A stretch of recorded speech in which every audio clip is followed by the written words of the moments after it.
상담자 경험자료 분석회의 오늘 10주차, 이론의 틀, 작업회의 오늘 5주차. 자, 시작합니다. 오늘 SF님 참관 같이 하고요. 자, 당무님, 철새님, 동구님 미리 밴드에 올려준 것 중에서 같이 얘기하고 싶은 것만 짚고 좀 넘어가도록 합니다. 누구부터 할까요? 저부터 할게요. 저는 킴유님이랑 여기 찰리님 그리고 밤님 그분 그렇게 했었어요. 7월 2일에 올린 글에 있습니다. 킴유님부터 하면은 이제 내가 생각하는 누다심 센터 상담의 특징 보면 4번 내가 생각하는 누다심 센터 상담자의 특징 제가 중간에 그 공동체 경험으로 해도 될지 그 물음표 붙여놓은 거 하나 있거든요. 이 내용을 공동체 경험으로 해도 될지 한번 읽어봐 주세요.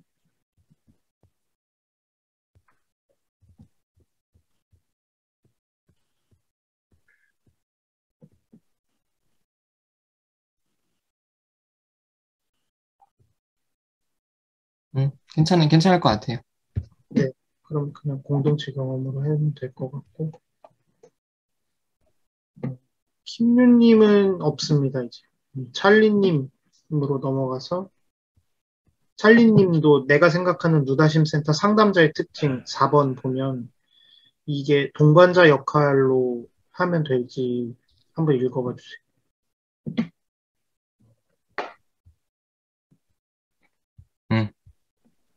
네. 그래. 그리고 6번에 찰리님 6번에 그 두 번째 이 내용이 관계 재경험으로 해도 될지 물음표 붙여놓은 내용을 보고 관계 재경험으로 해도 될지 좀 읽어봐 주세요.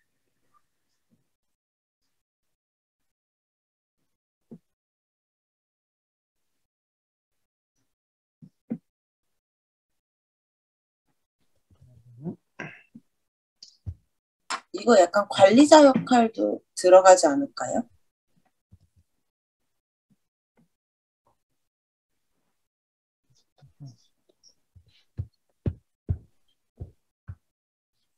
관리자 역할? 관리자 역할이요? 어떻게 생각하세요? 다른 분들은? 그 관리자 역할은 뭐 그 행동을 제시하며 선택할 수 있게 했다고? 네, 네.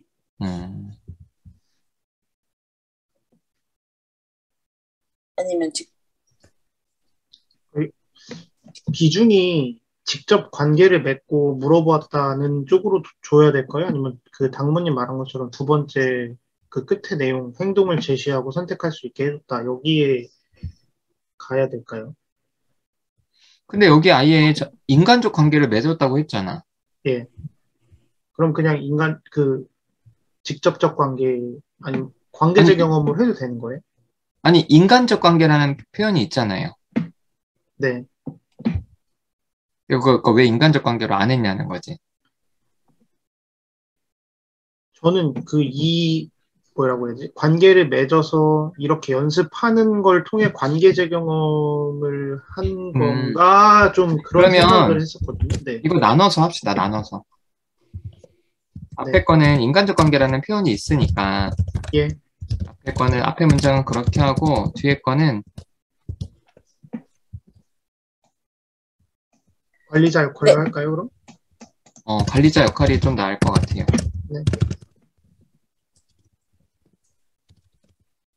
그러면은 이제 찰리님은 끝이고요. 네. 이제 마지막으로 밤님, 내가 생각하는 누다심 센터 상담의 특징 보면은 제가 여러 개가 있는 것 같아서 이거 다 끊어서 해도 돼요. 네, 끊어서 일단 했는데 그러니까 물음표 붙인 것들이 이게 이렇게 이거를 이 네이밍 해도 될지 좀 봐주세요.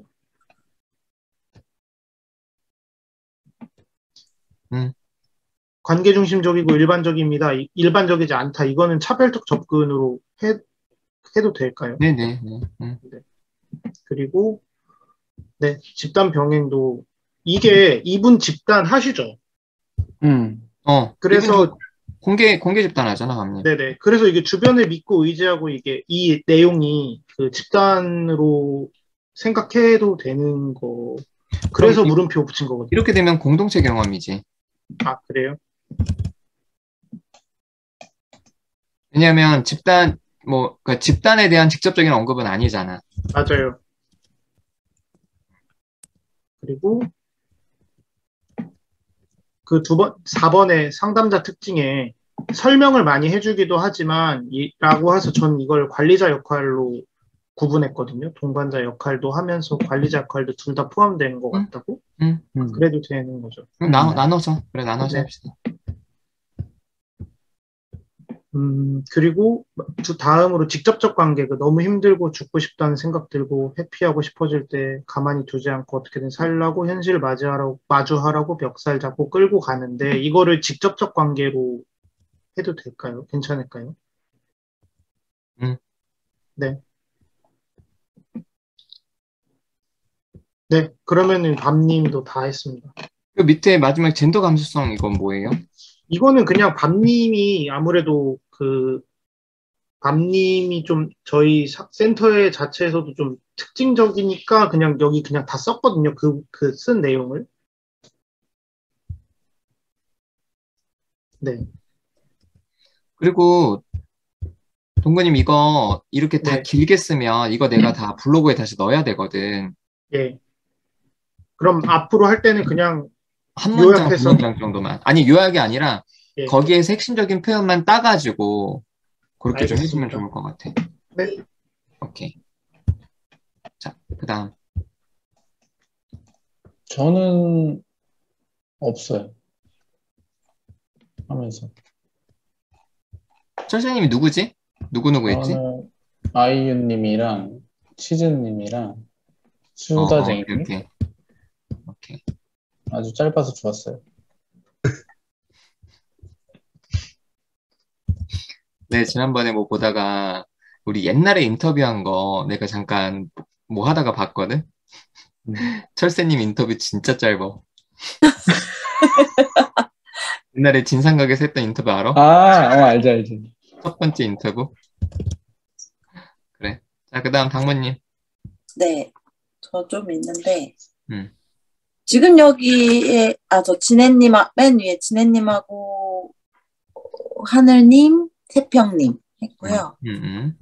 거기 맨 위에 지금 여기에 감정을 생동감 있게 체험한다는 걸 어디에 넣어야 될지 좀 모르겠더라고요. 이런 비슷한 게 있었던 것 같은데 근데 고통 직면이라고 하기엔 고통이라는 내용이 없어서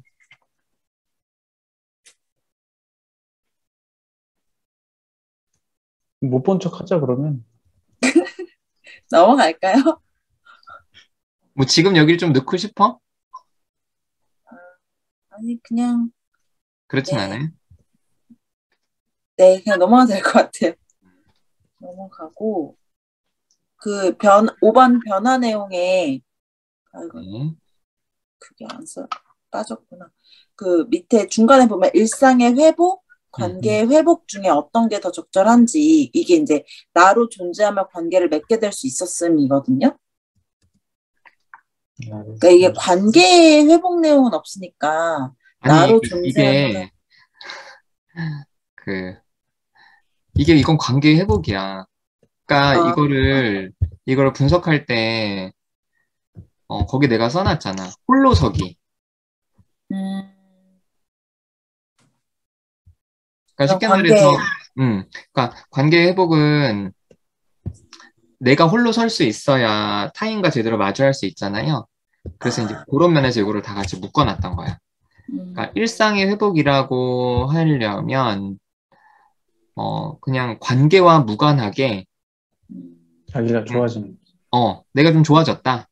이제 이런 거, 일상이 좀 나아졌다 이런 거고 여기 이제 요거는 관계를 염두에 두고 있으니까 이런 거는 관계 회복으로 봅시다. 네. 그리고 네, 여기선 넘어가면 될 것 같고요. 하늘님 3번 누다심 상담의 관점 변화 이게 그러니까 이렇게 감정을 솔직하게 표현하고 집단원들과 피드백 주고 받으면서 나를 알게 됐다. 내가 어떤지 알게 됐다라고 했는데 결론은 그런 관점의 변화가 맞는지?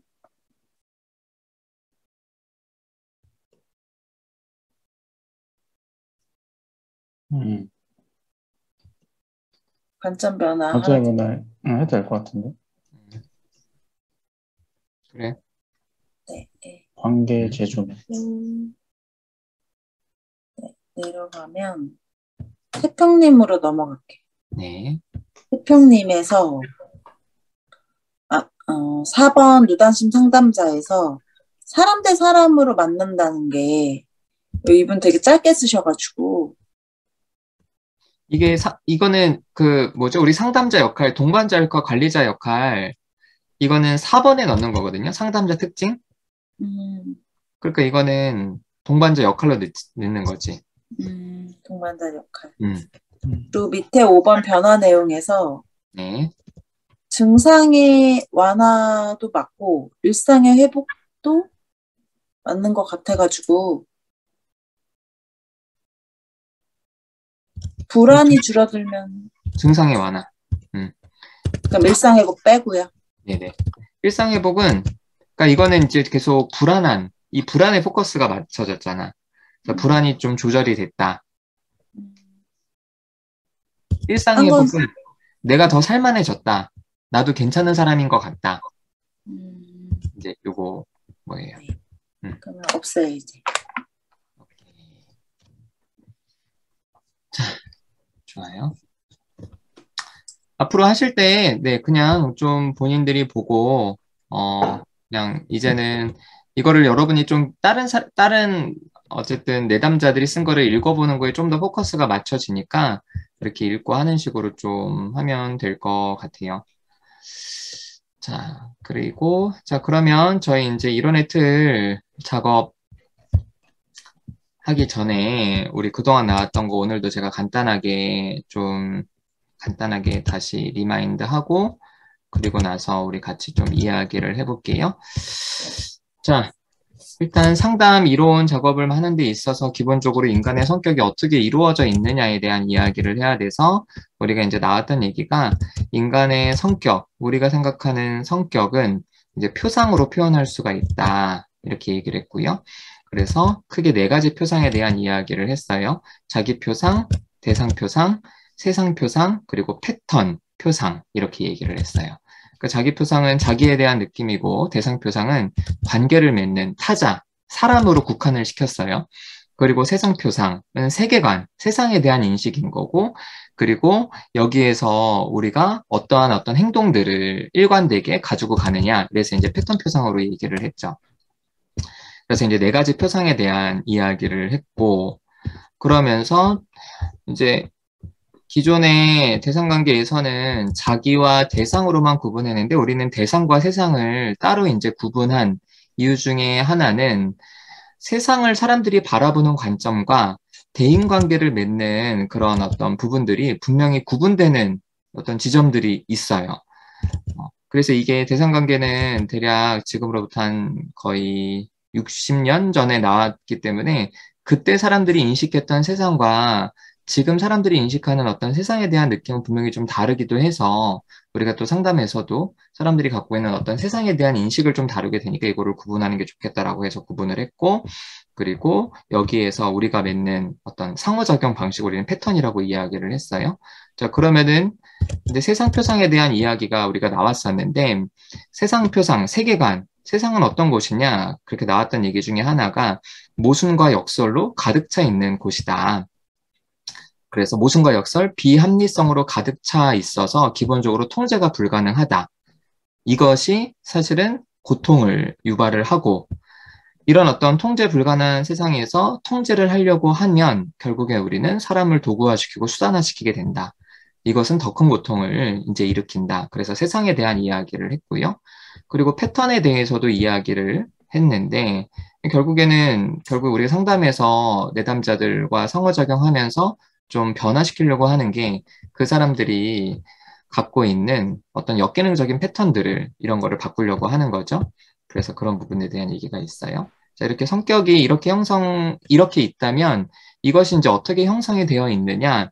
예전에 우리가 이론화 작업할 때 나왔던 얘기가 우리가 상담에서 뭘 하고 있느냐라고 했을 때 우리는 사람들과 함께 상호작용하면서 갈등을 하면서 감정적인 경험을 하면서 거기에 플러스 그것에 대한 해석을 해준다라고 했는데 표상이 형성되는 원리도 결국에는 이걸로 우리가 좀 설명할 수 있더라. 다시 말해서 자기 표상과 대상 표상, 세상 표상과 패턴 표상 모두 경험과 그 경험에 대한 해석이 중요한 거다. 그래서 이론화 틀 작업 공유 내용 보시면 제가 거기에 뭘 넣냐면은 이제 뇌 구조에 대한 얘기도 넣었어요. 그래서 우리가 감정적으로 우리의 변연계 그리고 해마 그리고 여기에 대해서 우리가 피질해서 해석하고 이런 이야기들도 했고요. 결국에는 이렇게 감정적으로 경험하고 인지적으로 해석할 수 있는 그 환경을 제공하는 것은 결국엔 공동체다. 이런 이야기를 했습니다. 공동체라는 표현을 쓴 이유는 우리가 계속 내담자 일원화 작업을 하면서 나왔던 표현이기 때문에 이거를 좀 이렇게 표현을 했어요. 그래서 표상은 태어나면서부터 계속 만들어지고 형성되고 발전하는데 그 발달하는 원리를 크게 이제 두 가지로 이야기를 했어요. 하나는 삐아제가 얘기했듯이 평형화. 그러니까 평형화는 어떠한 도식이 만들어지면 그 도식과 일치되는 경험을 하면 그 경험을 내 도식으로 받아들이고 동화. 그리고 어떤 경험을 했는데 그 경험이 내 도식과 다르면 경험을 버리는 게 아니라 도식을 조절한다. 이게 이제 삐아제가 얘기한 인지 발달의 원리인데 표상도 결국에는 이렇게 일반적으로는 발달을 한다. 근데 하지만 실제로 우리 주변 사람들을 관찰하다 보면은 성인이 된 이후에는 동화만 할 뿐 자신이 새로운 경험을 했다고 자신의 도식을 바꾸기보다는 오히려 그 경험을 왜곡해서 받아들이는 경우가 많잖아요. 그래서 우리가 일원화 작업에서 나왔던 얘기가 합리화에 대한 얘기가 나왔어요. 합리화. 그러니까 내가 갖고 있는 표상들을 유지하기 위해서 현실 경험들을 자꾸 왜곡해서 자신의 표상을 확증하는 쪽으로 우리는 좀 합리화하게 된다. 그리고 더 나아가서 자신의 표상을 유지하기 위해서 우리는 내 마음과 태도, 감정과 생리적인 반응은 물론 타인의 반응까지도 직간접적으로 조절하거나 영향을 미쳐서 우리는 좀 합리화의 기제가 분명히 있다. 그래서 상담에서는 이 사람의 합리화를 어떻게 깨뜨릴 거냐, 그래서 어떠한 경험을 시키고 그것을 어떻게 다시 해석해 줄 거냐가 중요한 얘기라고 해서 이렇게 좀 정리를 했었고요. 그리고 자기 표상은 어렸을 적부터 물론 계속 평생 변화하고 있지만 대략 한 아동기까지 주로 형성이 된다. 그래서 이 자기 표상은 결국에는 자기감, 내가 느끼는 감정, 내 욕구에 대한 부분들. 그래서 상담하다 보면은 자기감이 약한 사람들이 있죠. 그래서 되게 남의 말에 쉽게 휘둘리는 그런 사람들. 그러니까 결국에는 이건 자기 표상의 문제라고 우리가 나중에 정신병리에서 해석을 할 수 있고. 자, 두 번째로 대상 표상은 어린 시절에도 생기긴 하지만 특별히 이제 초등학교 청소년기까지 그 왕따를 크게 당했다든지 그러면 그런 대인관계 경험들이 이 사람의 대상 표상에 영향을 미친다 그래서 대략 청소년기까지 형성이 주로 된다라고 봤고요. 자, 세상 표상은 그런 어떤 학년기를 지나서 성인이 되는 과정에서 뭐 대학 교육을 마치고 세상에 나갈 때 세상에서 자기가 경험하는 것들, 세상이 생각보다 쉽지가 않구나. 그래서 보통 성인기 초반까지 좀 형성이 된다고 우리가 대략 시기적인 이야기들을 했어요. 자, 그리고 마지막으로 패턴에 대한 표상은 이제 다른 세 가지 표상, 자기 표상이나 대상 표상이나 세상 표상은 분명히 어떤 경험을 하고 그 경험에 대해서 부모가 해석을 해주느냐, 혹은 또래나, 그리고 학교 선생님, 자기가 좋아하는 사람들이 해석을 해주느냐, 그리고 세상 표상 같은 경우에는 자신이 어떤 경험한 거에 대해서 미디어나 언론에서 어떤 식의 이야기를 하고 사람들이 어떤 이야기를 하느냐, 이런 공동체 해석이 중요하다. 근데 패턴 같은 경우에는 특별히 먼저 나왔던 이야기가 유전과 기질에 대한 이야기가 나왔었어요. 그래서 아이들이 성장을 보면은 어떤 누가 경험을 하고 해석을 해서만 생기는 게 아니라 기본적으로 타고난 유전과 기질의 영향이 있다. 그 이후에 이제 어떤 우연한 행동을 하고 우리가 학습심리학에서 우리가 확인했듯이 강화와 처벌 그리고 어떤 이런 경험들을 통해서 이제 결국에는 행동이 형성이 되는데, 결국엔 이것도 큰 틀에서 보자면 어떤 경험과 그것에 대한 공동체의 반응, 그걸 통한 해석, 이런 걸 통해서 패턴이 만들어진다라는 이야기를 이제 지난주까지 했었고요. 그래서 이제 오늘 우리가 좀 해야 될 이야기는 이제 그 다음이에요. 자, 그 다음은 뭐냐면은 이제 우리가 이제 이런 성격에 대한 어떤 구조들을 논의를 했잖아요. 그럼 이런 성격의 구조들이 어떻게 눈으로 드러나는 행동으로 어떻게 드러날 수 있어야 되느냐에 대한 이야기거든요. 이게 어떻게 보면 좀 모호할 수는 있는데, 우리가 여러분 스스로나 여러분 주변 사람들 혹은 상담하는 내담자들 생각하면서 이 사람들의 행동을 꼭 정신병리적인 행동은 아니어도 돼요.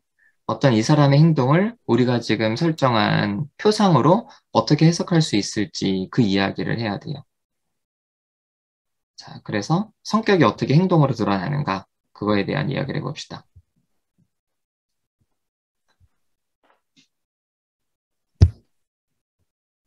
자, 각자 생각해온 거 먼저 좀 얘기를 합시다.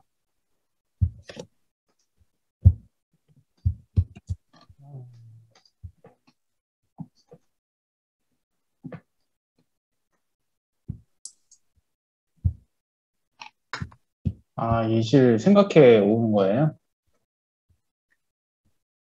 예시에 대한 얘기하는 거예요? 응? 예시에 대한 얘기를 하는 거예요? 예시에 대한 얘기를 해도 돼요. 예시에 대한 얘기를 해도 되고. 그러니까 이게 예를 들어서 이게 지금 만들어 놓은 것처럼 말을 해보자고요. 그러니까 이 예시를 예를 가지고 분석을 해도 좋고, 그냥 이거 예시와 상관없이 우리가 어쨌든 표상에 대한 얘기를 했잖아요. 이 표상들을 가지고 어떻게 행동을 설명할 수 있을지 이제 그런 얘기를 하자는 거죠. 쉽게 말해서 이기적인 사람은 왜 이기적으로 행동하고, 뭐 그런 얘기를 하는 거야. 왜 나서고 싶은 사람들은 나서고, 이런 것들을 이제 우리의 용어를 가지고 설명을 해야 된다는 거지. 그러면은 예1 A씨는 다른 사람을 괴롭힌다. 가장 가깝게는 부모나 형제 그리고 친구나 직장 동료에게도 그렇다. 직접적으로 자신을 위해 희생하라고 강요하기도 하고 금요하게 상대를 이용하려고 한다. 이 행동을 표상을 어떻게 설명할 수 있을까? 이거 예를 들었잖아요.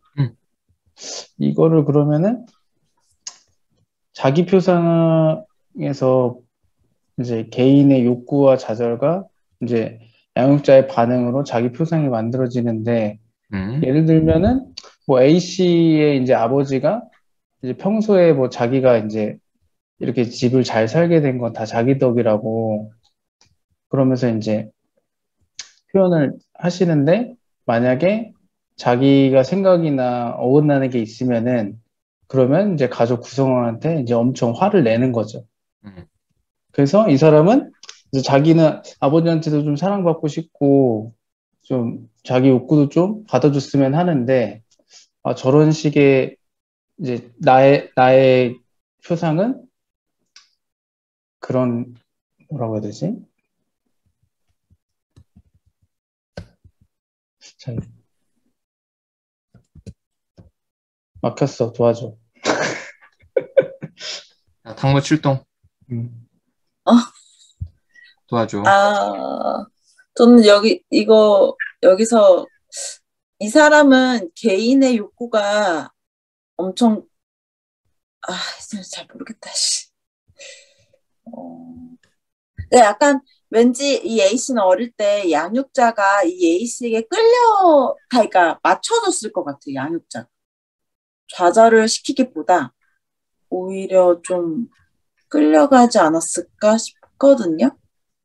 그게 이제, 그러니까 이 A씨는 내가 이렇게 자기 욕구를 충족하기 위해서 요구하고 이용하는 게 상대방이 어떤 마음일지 사실 들어본 적도 없고 중요하지도 않고 상호작용의 대상보다는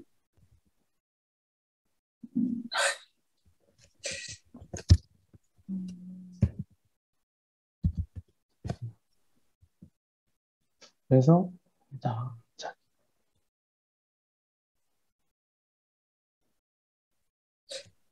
그래, 알았어. 그래서 아버지가 이렇게 이제 계속 이제 당무님 말처럼 막 끌려가는 거야.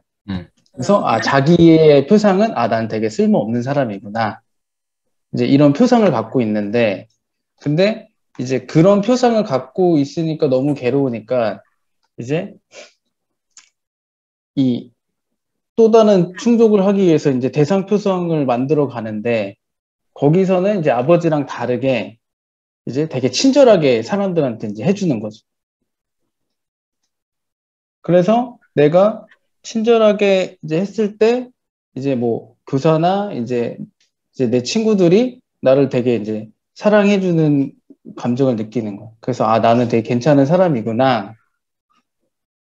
라는 이제 표상을 얻는데, 근데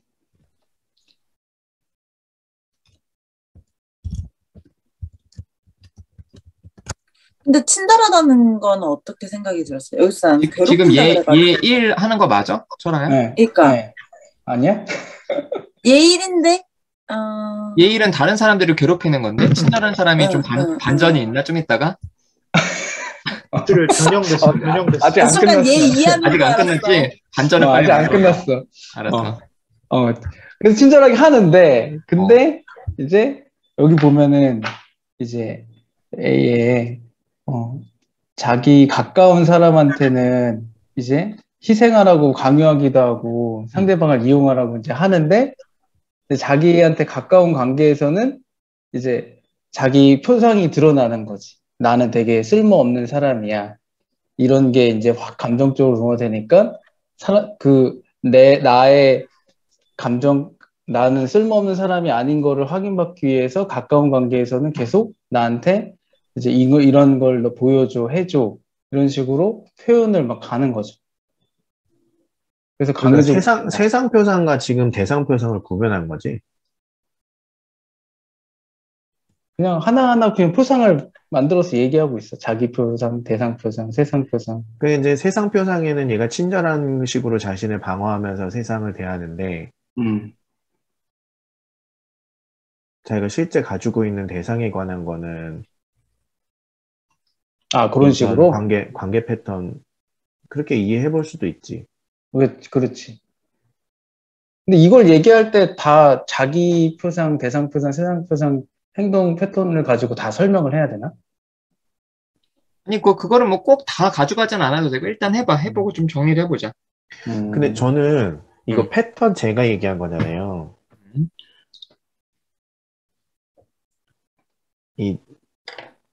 이제 자기 뭐 대상에 관한 것도 있고, 이제 우리가 패턴에 관해서도 이제 제가 언급했던 건데, 저는 사실 그러니까 이런 의미였거든요.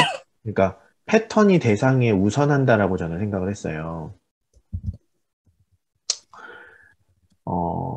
그러니까 패턴을 유지하기 위해서 표상을 만들어낸다 저는 생각하거든요. 예를 들면 이 첫 번째 사례 같은 경우에는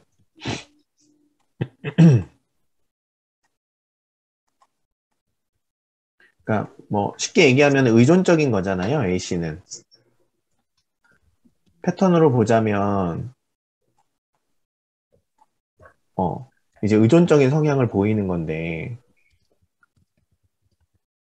그 의존적인 패턴을 유지하기 위해서 우리는 어떤 대상을 가지게 되는가, 저는 사실 여기에 조금 더 인간 성격에 가깝다 보거든요. 그러니까 어떤 대상이 먼저 발달을 하고 그 대상과 어떻게 관계 맺을지가 이후에 결정되는 것이 아니라 이미 이런 것들이 결정되어 있다는 거예요. 성격적으로.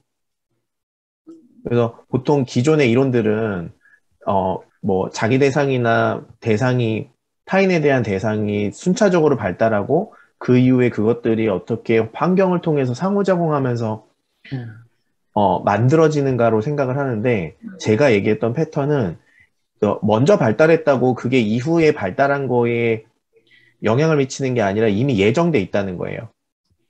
오케이. 근데 지금 여기서 내가 오늘 얘기하고자 하는 거는 패턴에 대한 얘기는 아니야. 왜냐하면 패턴 표상이 어떻게 얘기가 나왔냐면 모든 표상들은 태어날 때부터 형성이 되고 있기 때문에 패턴도 기질과 유전에 따라서 행동이 시작이 되는 건 거지. 그래서 여기에서는 패턴 자체를 말하는 게 아니라 우리가 지금 가정한 이런 표상들이 가지고 사람들의 행동을 설명해야 되는 거니까. 그래서 제가 그래서 음. 얘기하는 게 패턴을 중심으로 먼저 해석의 순서를 잡아가야 된다는 거예요. 그러니까 그러니까 이제 인과의 문제인데 어떤 표상을 가지고 있고 어떤 대상을 만나서 이런 패턴을 보이는 것이 아니라 어떤 패턴이 있고 그 패턴을 유지하기 위해서 자기와 타인에 관해서 어떤 대상을 갖게 되는가. 근데 무엇인지 그거는, 얘기하는 건 그 이후에 얘기해야 되는 것 같은데, 스풀님 말하는 건. 그럼 그냥 예를 들면 여기서 패턴을 먼저 찾아본 다음에 어떻게 얘기해 볼 수 있을까요? 그러니까 그러니까 예를 들면 이거는 의존적인 패턴인 거지. 의존적인 그렇게 패턴을 가지고 있어서 그거에 가지고 따라서 있고 자기 대상을 그것을 가지고 음, 자신과 타인을 이제 대상화하는 건데, 그러니까 기본적으로 대상에 관해서는 대상이 어떤 감정이나 생각을 가진 대상으로 여기는 것이 아니라 이제 자신이 이용할 수 있는 어떤 환경적인 배경으로 이제 이해를 해버리는 거지, 대상을. 물론 감정적인 반응을 보이는 그런 대상으로만 여기는 거지. 그리고 자기감에 관해서는 이제 당연히 자신의 욕구나 자신의 감정이 매우 타인의 것들보다 중요하다는 그런 자기상을 가지고 있는 거고.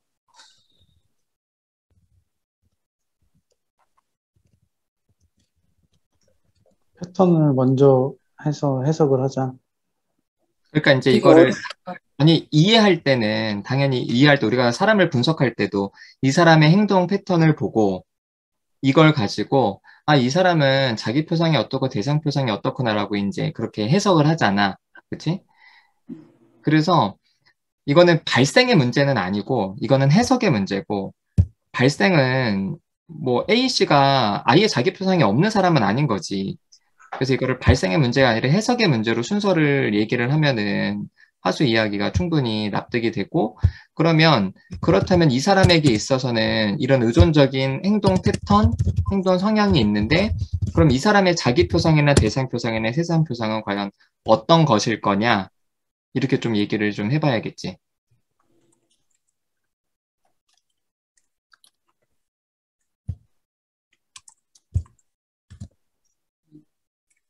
자기에 대한 표상.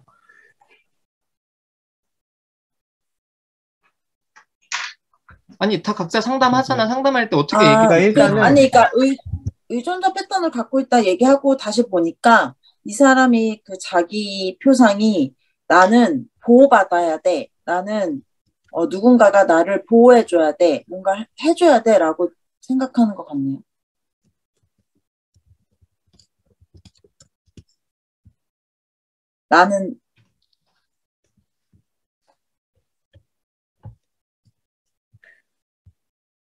나는 약하고 보호받아야 되고, 당연히 나를 위해서 주변 사람들이 도와줘야 되고, 그게 당연하다고 느낄 수밖에 없을 것 같아요. 그렇게 생각하면. 그러니까 타인은 타인은 그거를 내가 타인에게 뭔가 해줄 수 있는 존재가 아니라 나는 받아야 되는 존재. 받을 수밖에 없는 존재.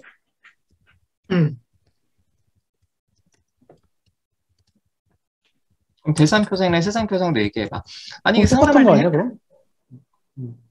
응? 그럼 대상 표정, 세상 표정 똑같은 거 아니야? 대상도 나의 그런 자기가 뭐지?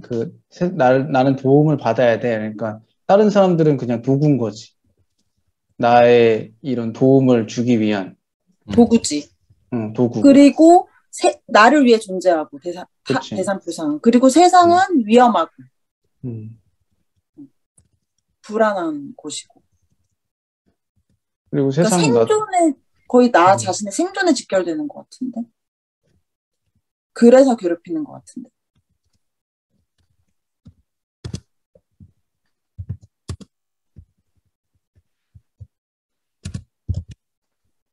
동혁이도 얘기 좀 해봐.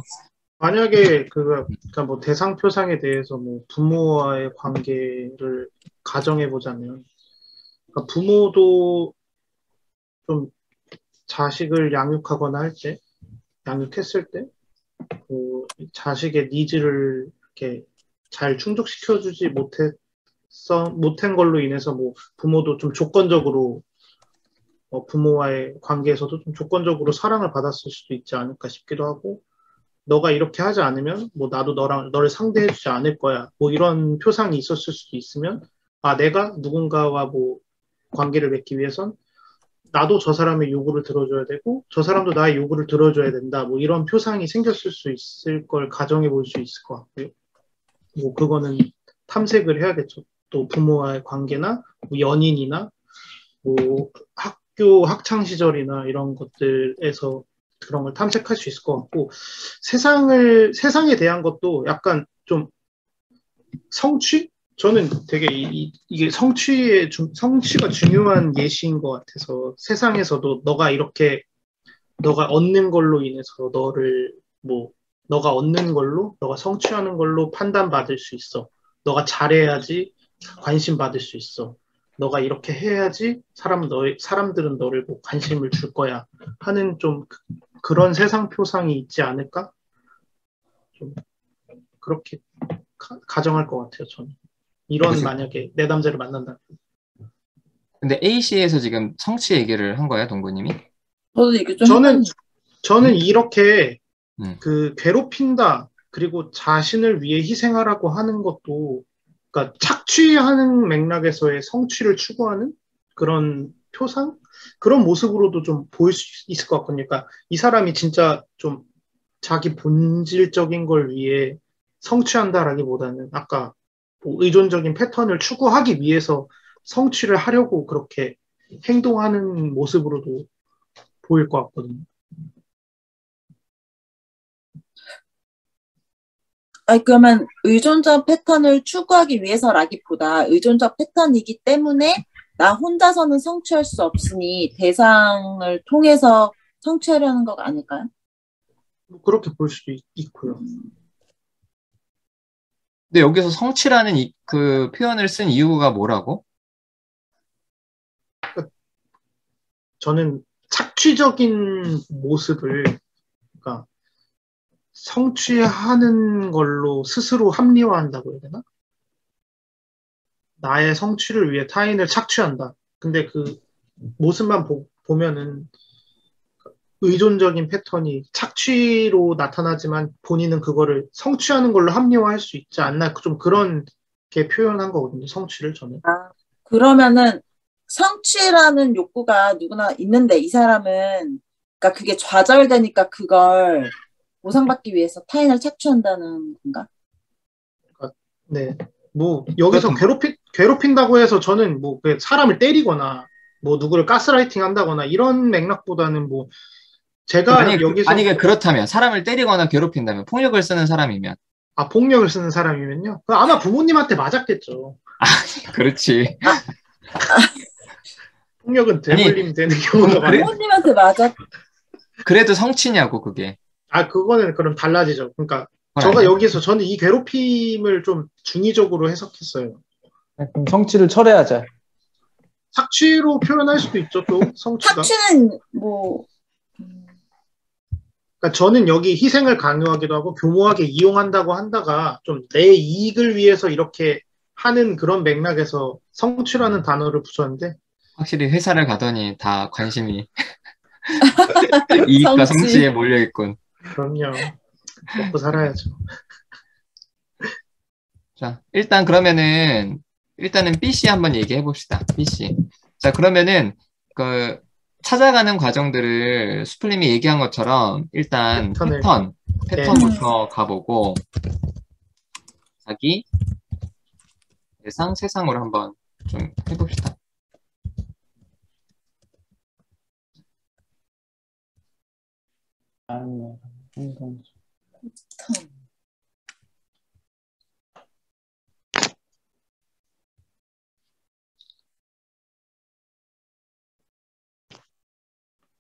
맞추는 세상.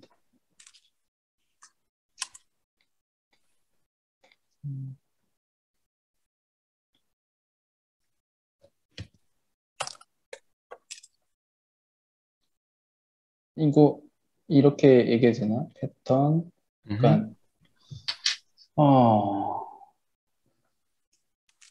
나는 잘하고 싶은데 안 되는 거야. 너무 열받아. 근데 안 돼. 그래서 그냥 사람들한테 그런 걸 표현하지 않고 맞춰주면서 가는 척을 하며 사는 행동 패턴. 분노가 있는데 표현하지 않아. 그래서 나를 괴롭혀.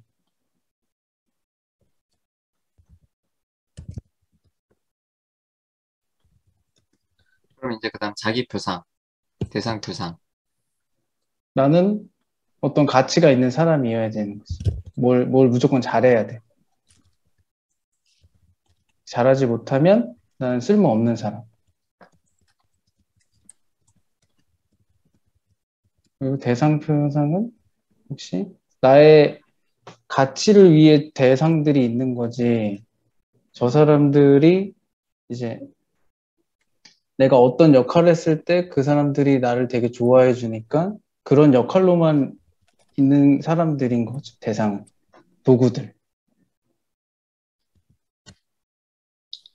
세상 역시 내가 쓸모 있는 사람이 아니면 세상도 역시 나를 버려. 그래서 나도 세상에 쓸모 있는 사람이 되기 위해서 아니, 세상이 버린다는 말이 뭐야? 세상이 버리다니. 사람이 버리지. 세상은 안 버려? 세상이 너를 우주로 쫓아버려? 지구가. 아니, 저는 버린다는 거는 오히려 난 대상 네. 표상에서 아, 사람들이 자기가 잘 못하면 자기를 떠날 것이고 버릴 것이라고 하는 게 더, 세상. 세상 그냥 통제 가능하다고 생각하는 거죠. 좋다. 내가 얼마든지 하면 할 수 있어. 그치. 잘하는 대로 세상은 나 중심으로 돌아간다? 오늘 하나 건졌다. 최근에 잡기가 너무 어렵다. 패턴을 어떻게 해서 이게 감이 안 오네. 아니, 이거를 그냥 본인들이 상담하듯이 생각을 해봐. 상담하듯이.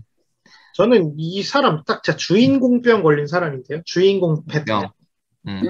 자기가 이렇게 얼마든지 할 수 있을 거다. 자책을 한다는 것 자체가 그치. 내가 이렇게 하면 얼마든지 할 수 있었다라고 하고 이게 그 책임을 지는다기보다는 이것도 약간 합리화하는 것 같아요. 자책을 통해서. 그거를 책임을 지고 변화할 수 있을 걸 변화를 도모하면 어떻게 보면 더 발전이 있을 수 있을 텐데 입으로만 이렇게 합리화하는 거죠. 내가 이렇게 했으면 할 수 있었을 텐데 그리고 실제적인 뭔가 이런 행동은 많이 안 하겠죠. 회사에 저런 사람이 있구만. 회사에는 다 자기가 한 거를 이렇게 부풀리죠. 그래서 저는 아마 이 사람의 만약에 자기 표상이 있다면 비난을 많이 받았을 것 같아요. 부모한테. 잘해도 별로 호응도 못 받았을 것 같고 못하는 거는 이제 더 질책 받았을 것 같고요. 그리고 또 부모가 또 그렇게 얘기했을 것 같아요. 너가 이렇게 했었어야 된다. 너가 이렇게 했었으면 내가 이렇게 너한테 얘기하지 않았다. 라고 부모님이 이렇게 얘기를 했었을 것 같고 뭐 학교에서는 보통 이렇게 잘하고 이런 사람들에게 포커스가 맞춰지니까 그런 환경에서 써 있었을 것 같고 공구님 얘기 들으니까 그런 패턴을 지금 우리 패턴이 뭐 종류를 생각해보지 않아서 지금 막 떠오르진 않는데 연극성이라고 하면 어떨까 생각이 들었거든요. 그러니까 세상을 무대라고 삼고 내가 어떤 주인공이 되냐는 그러니까 만약에 그러니까 비련의 여주인공이 될 수도 있고 뭔가 그런 느낌이 들어서 그래서 이제 만약에 아까 철새님이 한 말이랑 지금 당무님이 한 말을 이게 잘 조합해보자면 철새님도 아까 이제 타인은 나에게 그러니까 나를 잘했다라고만 이야기해주는 사람으로 이용한다고 했잖아요. 그러니까 여기서도 그러니까 타인의 반응에 대해서 타인은 나에게 부정적인 반응도 할 수 있고 긍정적인 반응도 할 수 있는데 그런 것조차 좀 결함이 있는 거죠. 타인은 나에게 그 좋은 반응을 해줘야 되는 어떤 그런 관중이어야 된다. 나를 찬양만 하는 관중이어야 된다. 하는 그런 표상이 있을 것 같아요. 네. 대상 표상? 네, 대상 표상에 대해서는. 그러니까 타인이 나에 대해서 어떤 좋은 피드백도 할 수 있고, 부정적인 피드백도 할 수 있고, 그걸 가지고 내가 어떻게 이렇게 발전할 수 있다. 이런 표상은 전혀 없을 것 같고, 내가 그런 뭐 칭찬, 좋은 피드백을 받지 못하면 나는 잘못한 거다. 그리고 그거는 내가 잘했어야 된다라고 또 막 귀결할 것 같고요. 근데 이 패턴이라는 거는 좀 저는 저번부터 느꼈는데 이거는 상담자가 어떻게 어떤 패턴에 초점을 맞추느냐에 따라 되게 다양하게 해석할 수 있을 것 같아요. 그러니까 정형화된 패턴은 없을 것 같은 그런 느낌이 좀 들었거든요. 네. 그럼 한번 우리 좀 대화 그 주제를 좀 바꿔서 한번 이렇게 해볼까? 보통 뭐 사실은 현실적으로 가정하기는 어렵지만 좀 우리가 내담자들 상담을 통해서 좀 자기와 타인과 세상에 대해서 좀 어떤 태도를 가지기를 바란다고 할 수 있을까? 상담자가? 그러니까 좀 소위 말해서 건강한 성격이라면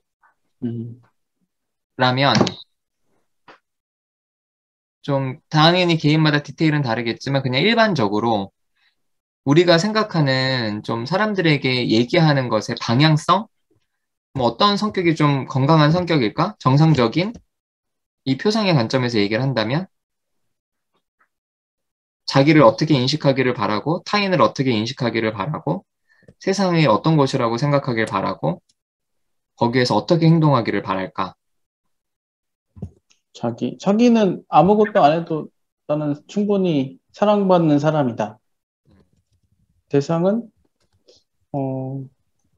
그런 사랑을 주고받을 수 있는 사람들. 저는 그 자기가 약간 부족하지만 충분하다? 그런가?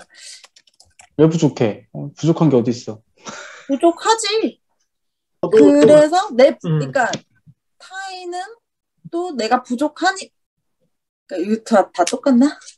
타인도 부족하지만 그러니까 내가 부족하기 때문에 필요로 하는? 그러니까 함께 하고 싶은?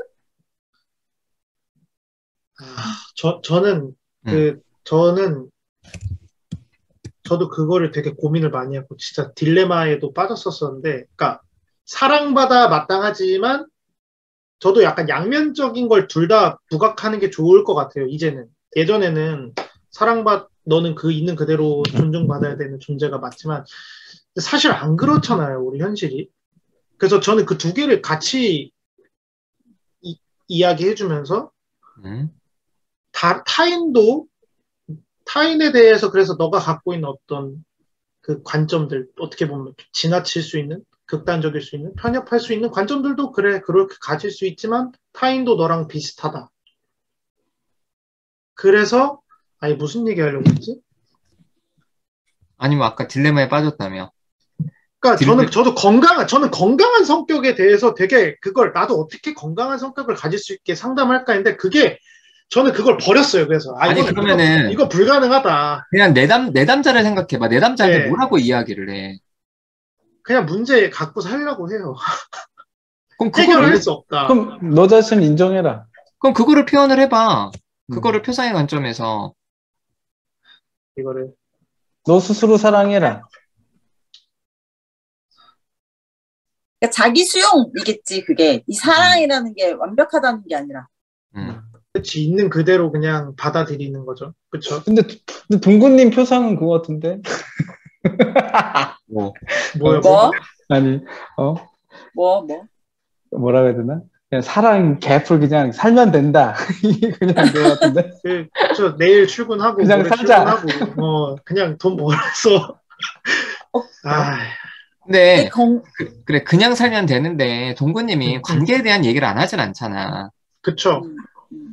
그러면 사람들한테 어떤 관계에 대해서 타인을 어떻게 대하라고 알려줘? 타인이 어떤 존재라고 알려주냐고. 나와 같은 존재. 그래서 어떻게 대하라고? 도와줄 존재. 어떻게 대하라고? 나를 대하듯이 대하라고? 그치, 그거로죠. 사회생활도 하고, 정말 가깝고 친밀한 사람들이랑의 그러니까 맞아요. 진짜 친밀하고, 진짜 마음을 나눌 수 있는 관계는 정말 소중한 거다. 근데, 얼마 못 갖는다. 그러니까 많이 가질 수 없다. 이게 노멀이 될 수 없다.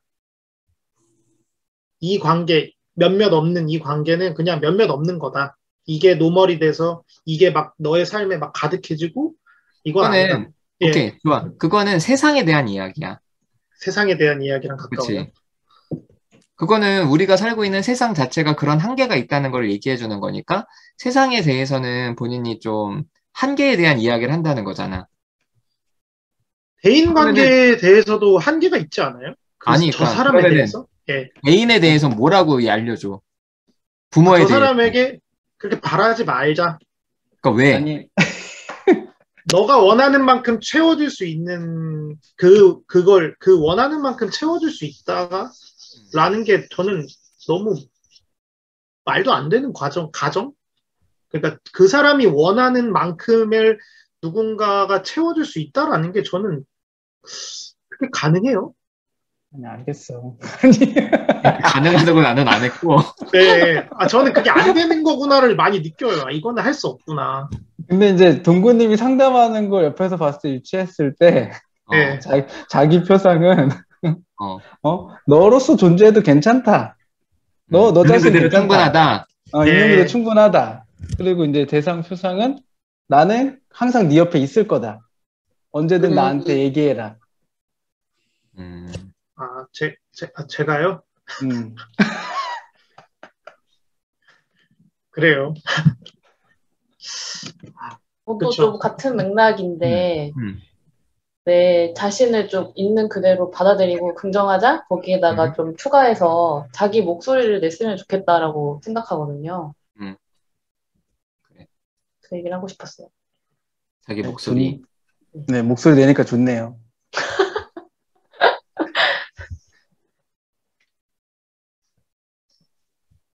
저는 음?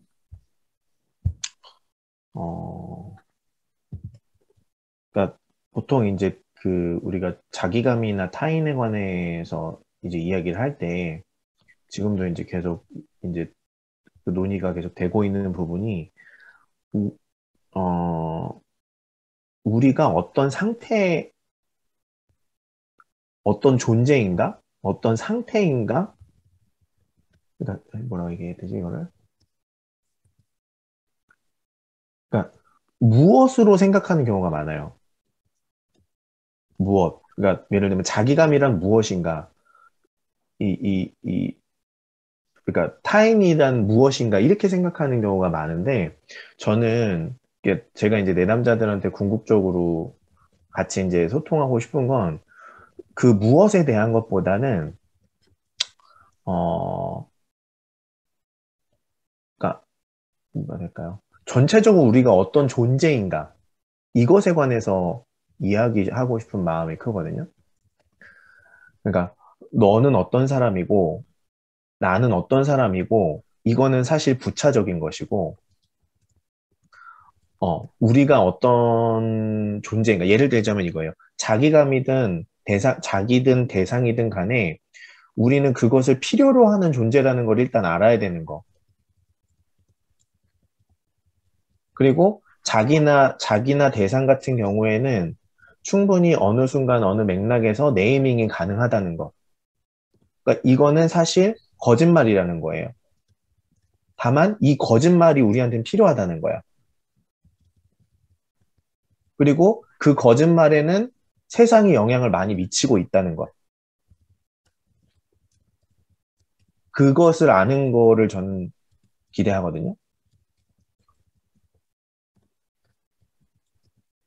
그래서 건강한 성격이라고 한다면 저는 이런 것들에, 그러니까 뭐라 해야 될까요? 인간이 가지고 있는 생각으로 만들어낸 환상에 관해서 그것을 한 번 더 환상이라고 자각할 수 있는 거. 물론 그 안에는 개인적인 욕구도 있고 타인들의 욕구도 있고 어떤 성격적인 것도 있겠지만 진짜 건강한 것은 그것을 어떻게 하려는 것이 아니라 우리가 어느 상태에 있는지를 아는 거라고 저는 생각을 하거든요. 그래서 그냥 그것을 자각하는 거? 어떤 자신이 갖고 있는 생각이 결국에는 우리의 환상임을 자각하고 그래서 어떤 존재인지를 아는 것? 그렇죠.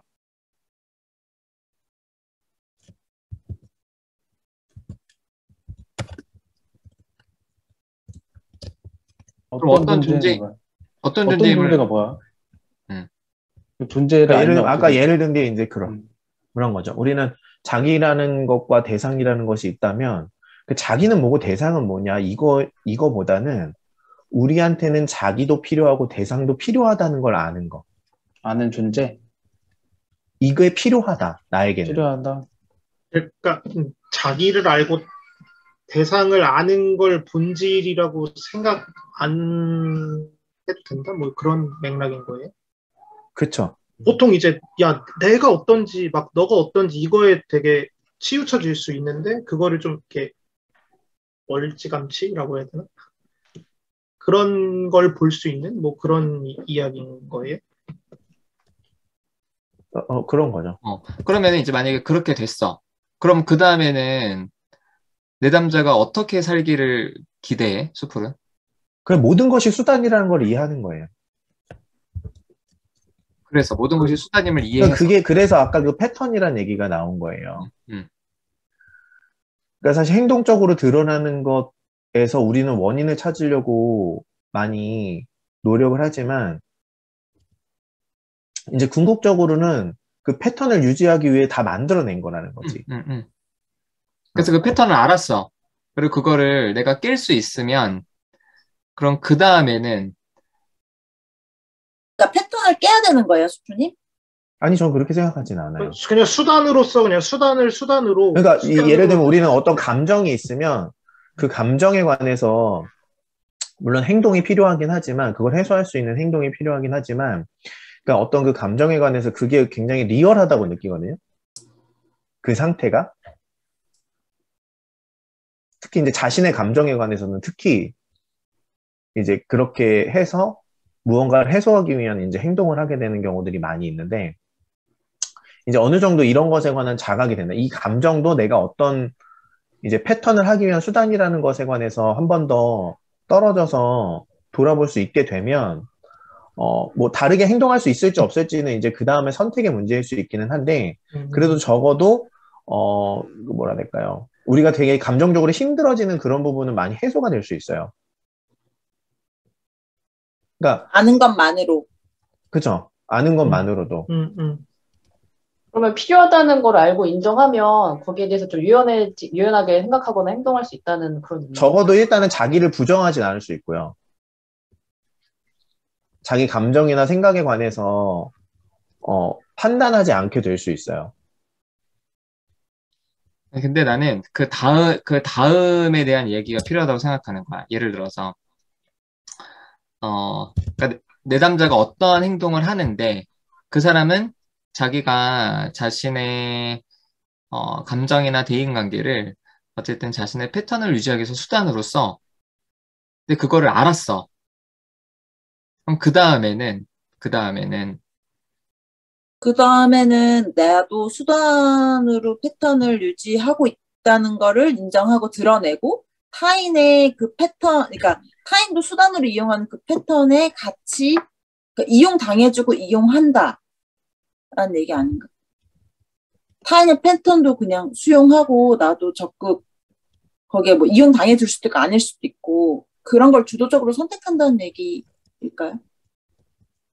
그런 부분 있을 수 있다 생각해요. 주도적인 선택?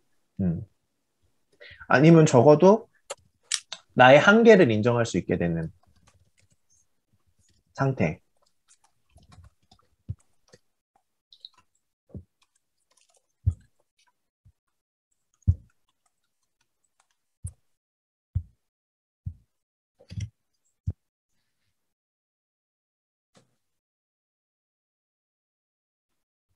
사실은 지금 우리가 얘기 나온 것들은 이게 치료 이론에서 나와야 될 얘기들이거든. 이 성격의 과정에 대한 이야기가 아직은 좀 분명하게 좀 잘 안 나오는데 이거는 좀 계속 좀 고민을 좀 해봐야 될 것 같아. 그러니까 결국에는 내담자가 결국에는 다 내가 갖고 있는 어떤 그런 패턴을 위해서 내가 갖고 있는 이런 것들이 결국에는 환상에는 걸 알았어. 그래서 거기에서 결국에는 좀 자유로워져서 자기가 이제는 새로운 걸 선택할 수 있는 거는 이거는 치료 이론인 거고, 이제 우리가 원래 오늘 해야 되는 얘기는 그 이전 단계거든. 분석. 그러니까 사람들이 쉽게 말해서 이거야. 뭐 예를 들어서 프로이트 같은 경우에는 인간의 행동을 자아초자 원초를 가지고 다 해석을 했거든. 저런 행동을 하는 거는 어떤 거고 이런 행동을 하는 건 어떤 거다. 이렇게 이제 해석을 했잖아. 그래서 다른 모든 성격 이론들은 그 성격적인 부분이 어떻게 행동으로 드러나느냐에 대한 이야기를 하는 거거든. 그래서 이거 다음에 그 다음에 이제 정신병리가 나오고 그 다음에 이제 치료 이론이 마지막으로 나와야 되는 건데 일단 지금 나온 그래서 일단은 그러면 제가 간단하게 정리한 걸 한번 얘기를 하고 이걸 가지고 다음에 다시 한번 해봅시다. 그래서 저는 좀 어떤 생각들을 했냐면 이게 이제 우리가 지금 총 4가지에 대한 어떤 표상을 얘기를 하고 있잖아요. 그런데 이제 그 중에서 특히 이제 우리가 행동으로 드러나는 어떤 표상에 대한 부분들은 이게 실제로 행동으로 드러난 것과 맞물려 있기 때문에 그거를 좀 빼면 결국에는 자기와 대상과 세상에 대한 어떤 그런 3가지 축이 있다고 생각을 하거든요. 내가 이걸 머릿속으로 도식화를 해봤어. 자기와 타인과 어떤 그것을 둘러싸고 있는 세상, 이랬을 때 우리는 어떠한 행동들을 갖게 되고 그 행동들이 어떻게 패턴으로 남을까라고 했을 때 근데 우리가 좀 아까 나왔던 얘기 중에 하나가 자연스럽게 결국에는 자기 욕구, 그리고 타인의 욕구, 그리고 세상이라는 가능성과 한계, 또 이거를 우리 기존의 이론에서 나왔던 얘기대로 하자면 좀 자기 실현, 혹은 뭐 가치의 조건화, 이거는 이제 사람들이 주는 거죠. 그래서 그거를 안 하면 사람들이 떠날 거라고 협박하니까 자꾸. 그리고 내가 세상을 통제할 수 있고 무기력해질 수 있는 것들. 그리고 자신의 욕구가 좌절됐을 때 사람들이 결국에는 핵심적으로 자기 표상에서 나오는 에너지가 저는 공격성이라고 좀 생각이 들거든요. 그리고 어떤 타인과의 관계에서 사람들이 강렬하게 느끼는 감정이 애정, 사랑. 결국엔 또 타인이 사랑이나 애정을 가지고 많이 협박을 하기도 하고 또 우리가 세상에서 살아가는 데 있어서 세상에 대해서 갖고 있는 어떤 그런 감정 상태를 생각해 본다면 좀 각성과 우울, 좀 이런 부분들이 있지 않을까? 그래서 이 표상에 따라서 욕구나 어떤 방향성이나 감정들이 좀 이렇게 배치될 수 있고 결국에는 이런 새 표상의 균형점에서 사람들이 가장 적응적인 행동을 하는 게 아닐까라는 생각을 좀 했어요. 그래서 이게 이제 상담 이론으로 넘어가기 전에 우리가 조금 더 고민해 볼 부분들이 특히 이제 아이 키우시는 분들은 아이들이 어떻게 좀 물론 이제 가장 먼저 나타나는 것은 분명히 행동이 먼저 나타나 유전적으로 기질적으로 그리고 그것이 결국에는 경험을 일으키고 그 경험에 대해서 해석을 해서 아 나는 어떤 사람이구나 아 타인은 어떤 존재구나 이 세상은 어떤 곳이구나 라는 걸 알잖아요. 그리고 거기에서 또 계속 새로운 행동들을 하잖아. 이제 그런 부분들에 대한 설명들이 좀 필요한 거거든요. 그래서 오늘 나온 걸 제가 좀 간단하게 좀 정리해서 오늘 또 중요한 부분이 나왔어요. 우리가 나중에 이제 상담 이론에 표현할 부분들이 나왔는데 이제 다음 이론화 틀 작업회의에서는 이런 관점에서 조금 더 고민을 좀 해보세요. 그래서 어떻게 이런 표상들을 가지고 일반적인 인간 행동을 어떻게 설명할 수 있을까? 그런 관점으로 좀 보면 좋을 것 같아요. 자, 그래요. 한마디씩 하고 마칩시다.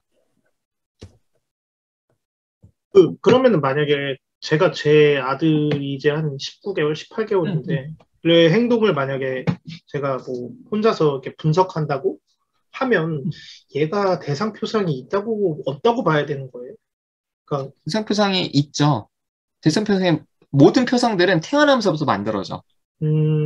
아니, 하고 있다. 애 두고 방문 잠궈봐. 혼자 나가봐. 애가 어떨 것 난리 같아? 나지. 그거를 난리 이제 나지. 본인이 무서워서 우는 거라고 해석할 수도 있어요, 혹시.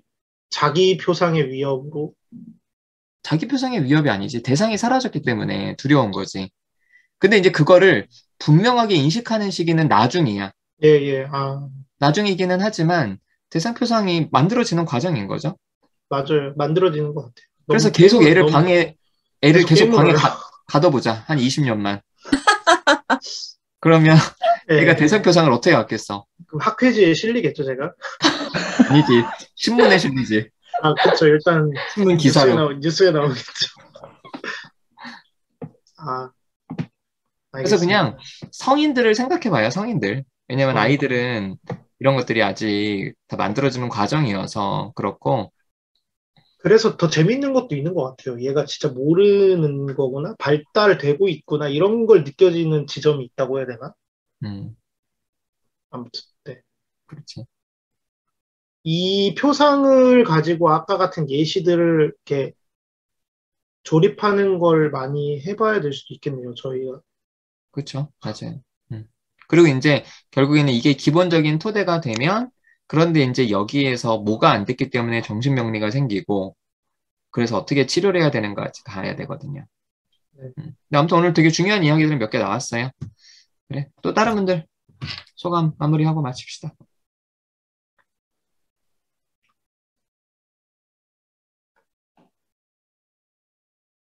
일단 저는 좀 고민의 방향이 잡혀서 좋아요. 저도 재밌었어요. 재밌었고, 이걸로 진짜, 뭔가 사람을 이해하는데 많이 좀 도움이 되는 것 같고, 또 아까 수프님이 얘기한 패턴 얘기가 또 도움이 많이 됐어요. 좀 생각을 다르게 해볼 수 있었던 것 같아가지고. 그리고 이제 동근님이 마침 아이 얘기해서 그러는데, 물론 자기 대상 세상 표상이라는 거는 이제 계속해서 지금부터 계속 만들어지고 있는 건데, 이게 재밌는 게 애들을 모아놓으면, 그러니까 내 애만 보면 잘 모르겠는데, 모아두면 각자의 패턴이 있는 것 같아요. 잘 모르겠지만. 그래서 그게 좀 신기하기도 하거든요. 그것도 한번 생각해 보려고. 오늘 재밌었어요. 네, 저도 재밌었어요. 아, 그리고 패턴의 좀 유형을 몇 가지 잡아보는 것도 재밌을 것 같아요. 갑자기 패턴을 생각하니까 생각이 안 나는데, 뭐 유형이 몇 가지라도 조금 추려지면 생각해보기 좋을 것 같아서. 그래요. SF님. 네, 저는 근래 몇 년 동안 했던 이야기 중에 제일 어렵고 제일 재밌었어요. 자, 그래요. 저희 2주 후에 며칠이에요? 31일이죠? 31일. 네, 2주 후에 뵙고요. 그때도 3분 이상, 내담자 경험자를 분석하신 3분 이상 있으면 하고, 만약에 그때 안 되시면 그렇게 2주 후로 또 미룹니다. 그리고 제가 오늘 했던 거 다시 정리해서 올려드리고, 또 조금 더 구체적으로 여러분 우리 같이 고민할 수 있는 정리해서 올릴 테니까 보시고, 평소에도 생각하시고, 자, 다음에 만나요. 안녕. 보세요.